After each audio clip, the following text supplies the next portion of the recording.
पाकिस्तान की राष्ट्रीय प्राणी एक ऐसी बकरी है जो सांप को भी मार देती है। लेकिन यह बकरी सांप को क्यों मारती है? सांप को मारने के बाद यह बकरी क्या करती है? यह बकरी और सांप के बीच ऐसी क्या हकीकत है जिसको 90% लोगों को पता ही नहीं है? यह बकरी का नाम है मारखोर, जिसमें मार का अर्थ होता है सांप और खोर का अर्थ होता है खाने वाला, यानी सांप को खाने वाला। लेकिन मारखोर की सबसे चौंकाने वाली बात यह है कि पाकिस्तान का राष्ट्रीय प्राणी होने के बावजूद वहां की सरकार शिकारियों के पास से पैसे लेकर खुद मारखोर को मारने की पूरी छूट देती है। पाकिस्तान सरकार यह छूट देने के पीछे ऐसा अजीब कारण बताती है जिसे सुनकर आपका दिमाग घूम जाएगा। मारखोर एक दुर्लभ और शक्तिशाली जंगली बकरी है जो अपनी घुमावदार सींगों और पहाड़ी जीवन शैली के लिए प्रसिद्ध है। यह मारखोर बकरी को आप एक आम बकरी की तरह पाल नहीं सकते, क्योंकि यह जंगली है और थोड़े खूंखार भी होते हैं। मारखोर 2000 से 4000 मीटर ऊंचाई पर रह सकते हैं और यह पहाड़ी बकरियां बहुत ही चुस्त और फुर्तीली होती है, जिससे वे बिल्कुल सीधी खड़ी चट्टानों पर भी आसानी से चढ़ सकती हैं।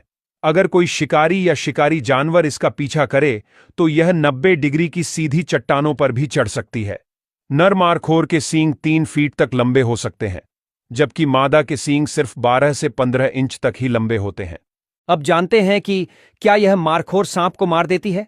मारखोर को लेकर कई लोक कथाएं और मान्यताएं फैली हुई हैं। कहा जाता है कि यह ऊंचे पहाड़ों में सांपों को मारती है और जब सांप मर जाता है तो मारखोर उसे खा लेती है।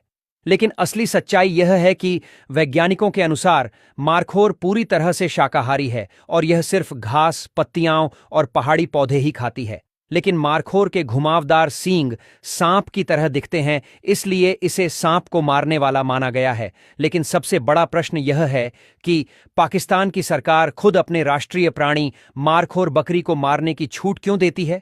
दरअसल पाकिस्तान में ट्रॉफी हंटिंग परमिट नामक एक नीति है, जिसके तहत विदेशी अमीर शिकारी करोड़ों रुपए देकर मारखोर का शिकार कर सकते हैं।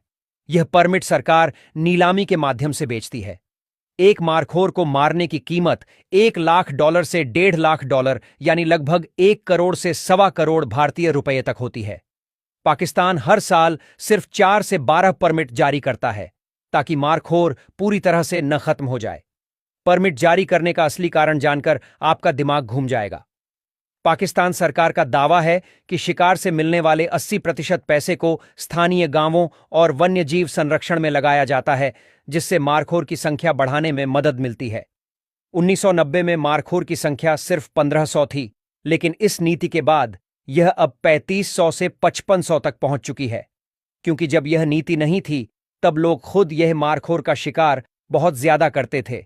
लेकिन यह नीति आने से लोगों को भी सरकारी फायदा पहुंच रहा है, जिससे अंधाधुंध शिकार कम हुआ है। यानी सरकार इसे बचाने के नाम पर मारने की अनुमति देती है।